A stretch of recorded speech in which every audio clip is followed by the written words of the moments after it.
Trapesiya nədir? Yalnız iki tərəfi paralel olan dördbucaqlılara trapesiya deyilir. Yalnız iki tərəfi paraleldir. Həmin tərəflərə, burada hansı tərəflər paraleldir? AD ilə BC paraleldir. Həmin tərəflərə trapesiyanın oturacaqları, bunlar adlanır trapesiyanın oturacaqları, digər iki tərəfə, yəni AB ilə CD-yə də deyirlər trapesiyanın yan tərəfi. Yəni paralel olan tərəflər oturacaqdır. Digər iki tərəf bunun yan tərəfidir. Trapesiyanın oturacaqları paralel olduğuna görə onun yan tərəfinə bitişik olan bucaqların cəmi hər zaman 180 dərəcədir. Yan tərəfə bitişik olan bucaqların cəmi. Niyə bu ikisinin cəmi 180-dir? Çünki biz iki paralel düz xətti üçüncü düz xəttlə kəsdikdə A və B bucağı daxili bir tərəfli bucaqlardır. Həmçinin də C və D bucağı daxili bir tərəfli bucaqlardır. Məsələn, burada A bucağı 50-dirsə, mən ancaq B-ni tapa bilərəm 130-dur. Nə C-ni, nə də D-ni hesablaya bilmərəm. Çünki A-nın, B-nin C və D ilə bir asılılığı, bir əlaqəsi yoxdur ixtiyari trapesiyada. Seçdə gəldi, o da yazıyordu, 180-dir bana. Yəni, A ilə B-nin də cəmi 180-dir, C ilə D-nin də. Amma A-nın C ilə, A-nın D ilə bir asıllığı, bir əlaqəsi yoxdur. Onların niyə cəmi 180 oldu? Çünki izah elədim ki, iki paralel düz xətti üçüncü düz xəttlə kəsdikdə alınan daxili bir tərəfli bucaqlar olduğu üçün cəmləri 180 dərəcədir. Aydın nə deyirəm? Trapesiyanın yan tərəflərinin orta nöqtələrini birləşdirən parçaya trapesiyanın orta xətti deyirlər. Trapesiyanın yan tərəflərinin orta nöqtələrini birləşdirən parça. Yəni, bu bunun ortasıdır, bu da bunun ortasıdır. Bu M-nə deyirik orta xətt. Trapesiyanı biz burada BD diaqonalını çəksək. Bax, buranın uzunluğu A-dır, buranın uzunluğu B-dir. Burada Y nöqtəsi deyirəm. Bu MY ABD-nin orta xətti olur. MY üçbucaq ABD-nin orta xəttidir. Düzdür? Onda MY-nin uzunluğu nə olacaq? A bölü 2. Abala, MY-nin uzunluğu hardan gəldi A plus B bölü 2? MY ABD üçbucağının orta xəttidir və üçbucaqdan bilirik ki, üçbucağın orta xətti paralel olduğu tərəfin yarısı deyil. YN də YN üçbucaq BCD-nin orta xətti olur. Ona görə də YN-in uzunluğu nə olur? B bölü 2. Onda belə çıxır ki, MN parçasının uzunluğu A bölü 2 üstə gəl B bölü 2, yəni A üstə gəl B bölü 2. Yəni, bu da deməkdir ki, trapesiyanın orta xətti oturacaqlar cəminin yarısına bərabər. Yəni, bu buradan əldə olunubdur. Yəni, niyə trapesiyanın orta xətti oturacaqlar cəminin yarısıdır? Sualın izahı budur. Orta məktəbdə sizə 8-ci sinif dərsində bunun izahını veriblər. Sonra, bu biri diaqonalı çəkmiş olsaydım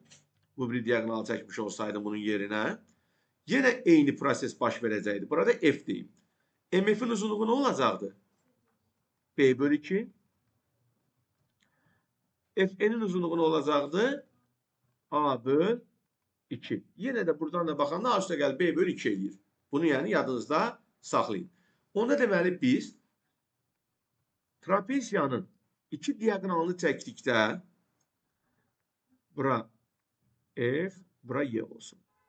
Bu Y parçasının uzunluğu nəyə bərabər olacaq?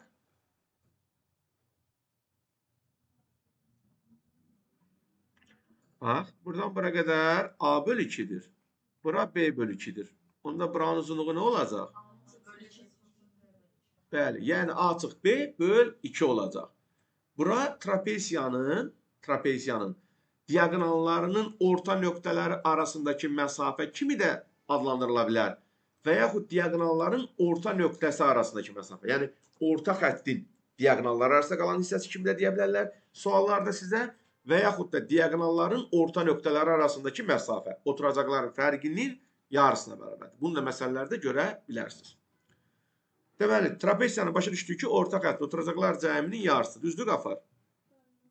İndi trapesiyanın bir oturacağı 12, o bir oturacağı 6 orta xətti neçə olur? 9. Bəli. Və yaxud orta xətti verir, oturacaqlardan birini verir, digərini tapır. Bu belə. Trapesiyanın iki növü var. Bərabər yanlı və düzbucaqlı. Bərabər yanlı trapesiya nədir? Yan tərəfləri bərabər olan trapesiyaya deyilir bərabər yanlı trapesiya. Yan tərəfləri bərabər olan trapesiya bərabər yanlı trapesiyadır. Yəni burada AB və CD tərəfləri bir-birinə bərabərsə bu artıq bərabər yanlı trapesiyadır. Bərabər yanlı trapesiyada diaqonallar bərabər olur. İxtiyari trapesiyada belə bir şey yoxdur. Yəni diaqonallar bərabər olmur. Yadda saxlayın ki, bərabər yanlı trapesiyanın diaqonalları bərabər olur.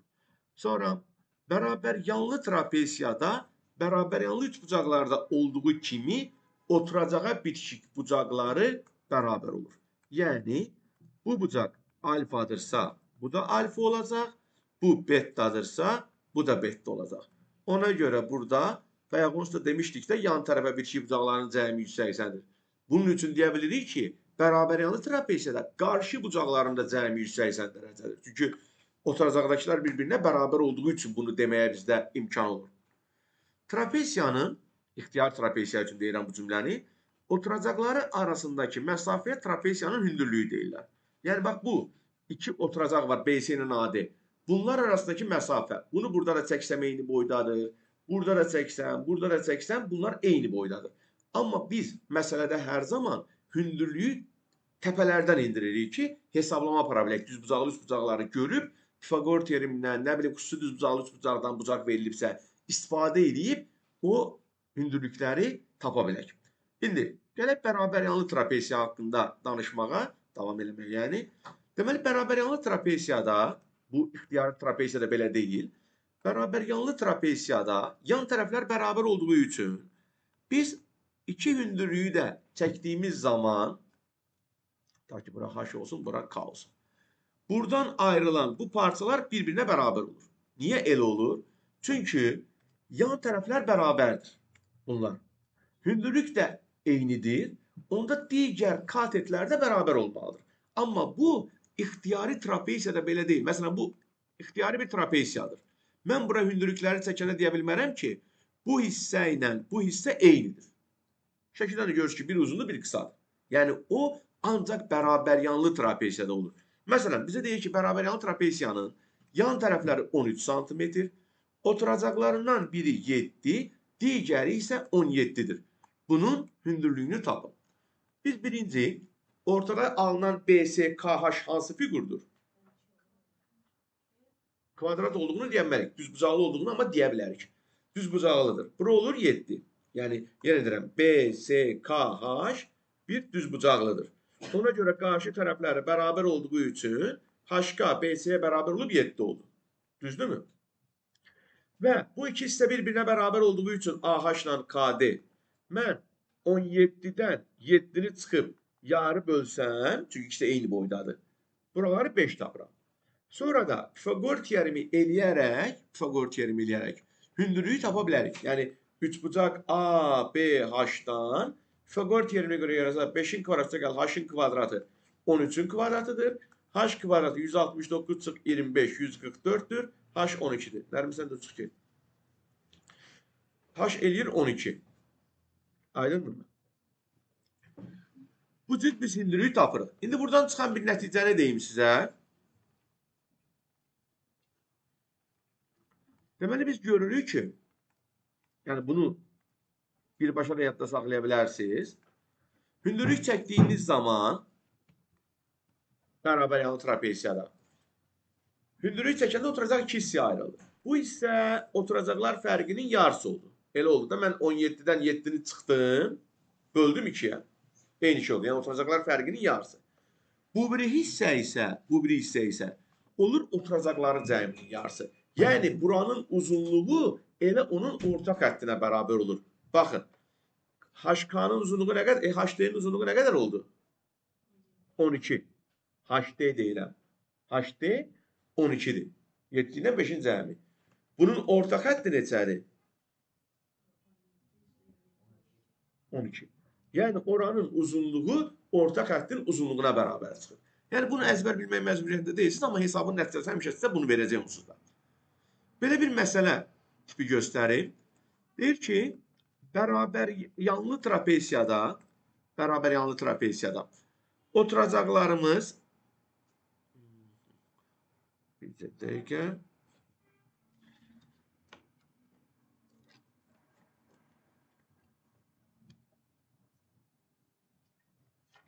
7 ve 25 santimetrdir. Bax, bərabər yanlı trapeziyanın oturacaqları 7 ve 25'dir. Və diagonal yan tərəfə perpendikulardır. Diagonal yan tərəfə perpendikular deyəndə heç bir fərqi yoxdur. İki diagonal da eyni boydadır. Yəni sözlə deyir, siz məsələdə yazarsınız. Diagonal yan tərəfə perpendikulardır. Bunun hündürlüyünü istəyir bizdən. Deyir, həmin trapeziyanın hündürlüyünü tapın.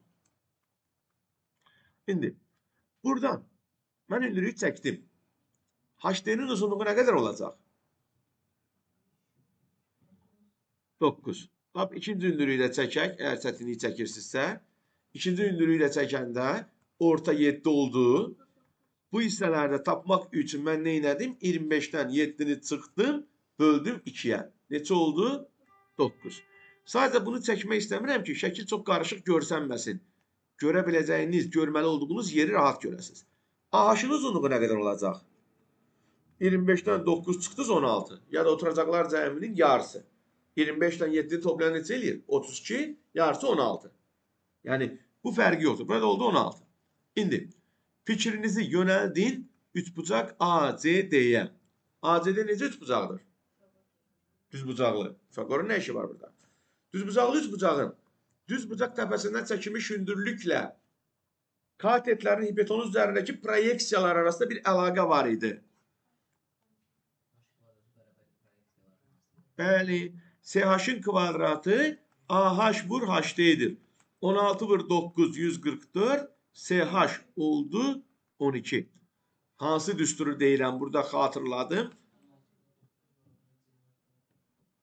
Düzbucaqlı üçbucağın düzbucaq təpəsindən hipotenuza endirilən hündürlük hipotenuzu iki hissəyə bölür. Hündürlüyün kvadratı o iki proyeksiyanın hasilinə bərabərdir. Yəni üçbucaqdan öyrəndiyimiz bu düsturu burada biz tətbiq eləməliyik.